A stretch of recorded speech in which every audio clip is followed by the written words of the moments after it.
Hello, let's review what you just read about types of estates. So while I don't specifically have a guide for you around test questions for this content, I do think it's good for you to know. Everyone has an estate, whether you maybe realize it or not. And an estate is everything that you own, whether it is personal or real property.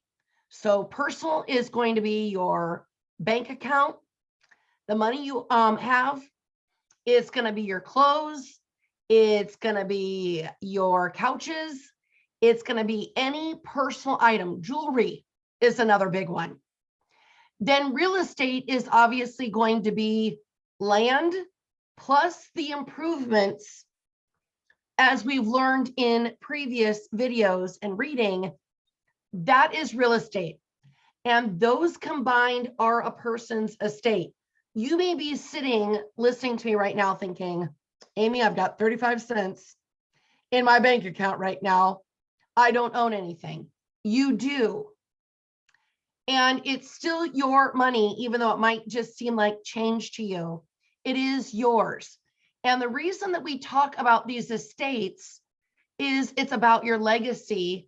How are you going to plan for all of this stuff to be taken care of when you pass? And there's two kind of big rocks here around these estates. The first one is the fee simple estate, and the next one is the life estate. Those are the two big rocks. The key thing to know about this fee simple estate right here is this is the highest form of interest recognized by law. That means I get to have complete control over who inherits my real and personal property. And I've got complete control to be able to will it, sell it, and gift it to whoever I want. So will it, in a legal document that details out where all of my personal and real belongings go to, who is next to inherit that. But I can also gift it or sell it. I've got complete control. Now, there is one little catch that some of you might be seeing if you're using some other study materials out there. And there's this fee simple to feasible. And this is going to be words to look for that is under a condition so long as a certain occurrence does or does not happen. So, for example, my hometown church inherited a home that sat right next to the church. And the church inherited that little house on the condition that it be used for a church parsonage for a minister to live in. The moment that it was no longer being used as a church parsonage for one of the ministers to live in, it reverted back to the family. And this went on for so many years. And after, I believe, 20 years, the church did inherit it solely as a fee simple part of the church's estate. But for the first 20 years, we had to have someone in there. The moment we put a renter from a member of our congregation, that did not meet the constitutes of this fee simple to feasible. But a simple fee estate, again, is the highest form of ownership. One other reason I like to still include this in your content, even though I'm not really crazy about some test questions I am guaranteeing that I think you'll have on the exam. The other reason I recognize it are on any of you searching on a public site like Zillow for houses. Every once in a while, I'll admit I get on there and I'll search a condo in Arizona, for example, in Scottsdale. And on there, we don't do this in Iowa, but on there, it will list what type of estate it is, and it will say fee simple on it. And that means the person that has it listed has the outright and utmost authority to sell that property. There's no one else that would help make a condition or be a reason to also make a decision in selling it. That person has the absolute right. The next one is this life estate. And this is for the life of another. That is the key terms that go with a life estate. So when you inherit something through a life estate, you're inheriting it not for yourself. You do not have the utmost authority of buying and selling or spending the money if it's personal property. You're simply holding on to it for the life of another.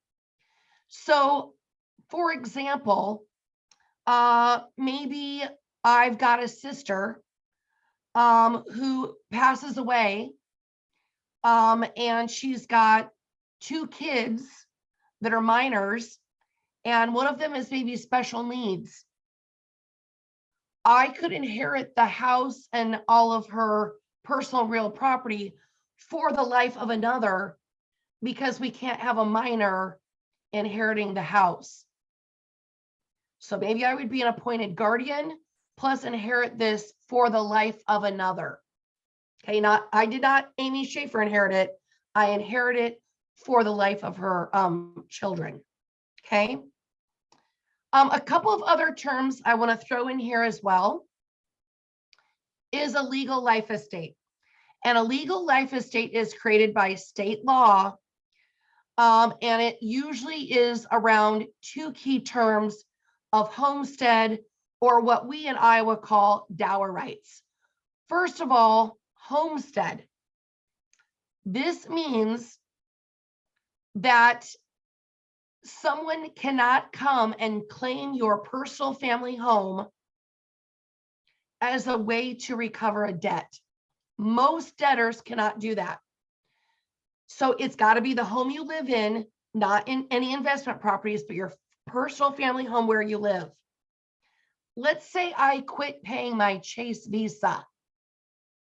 Got a $30,000 balance on there. Chase, as a way to recover that $30,000, because I've blown them off and I'm not paying them any money, they cannot come and take my house worth $300,000, let's say, to cover a $30,000 debt. So your family home is credited, or is, excuse me, your family home is protected from most creditors. The reason it says most creditors is because if you've used your house as security to get a loan to buy it, obviously there's bank involvement with your home. So if you don't pay your mortgage payment back to the bank, the loan you got and you're using the house as security to repay that debt, you don't pay that bill, they will take your house back through a process called foreclosure, which we'll of course be talking about later on in this course. One thing I want to tell you for your career, not for the exam, but for your career, Iowa does offer a homestead credit. Again, this is for someone who occupies the home they own. It's their family home, so to speak. A homestead credit is a slight reduction in their property taxes.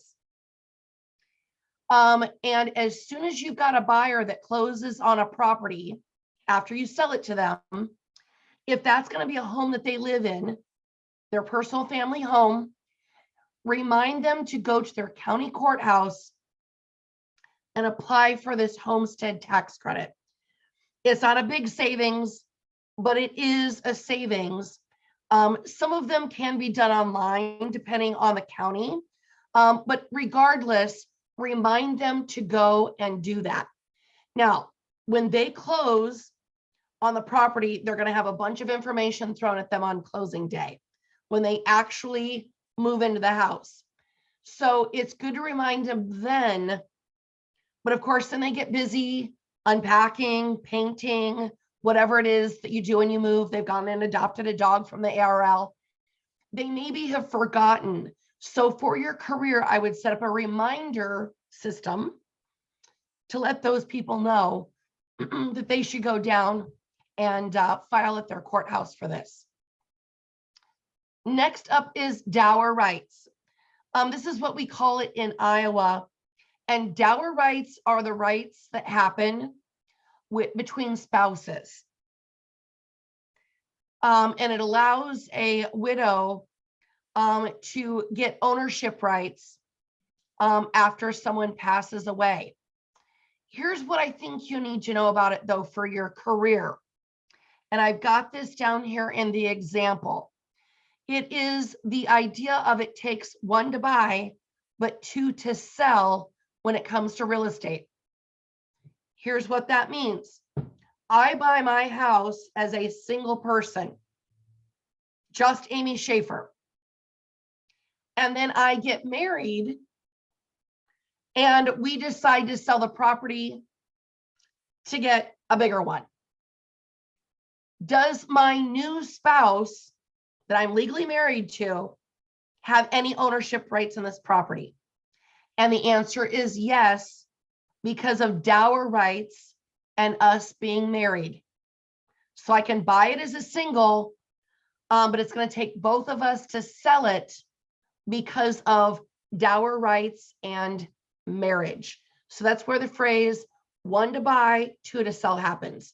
Now, you will have married couples that only one person buys the house because the other one cannot get financing. We have a joke that it's called significant other because significant spells out sign if I can't. Maybe they've got low credit, no credit, or maybe they don't have an income. That person will maybe not be able to get financing to actually buy the house, but they still do have dower rights to it, even though they're not the ones that signed the contract or got the mortgage. But through dower rights, they do have ownership rights to the property. Hope this helps you with types of estates. And next up is types of real estate ownership.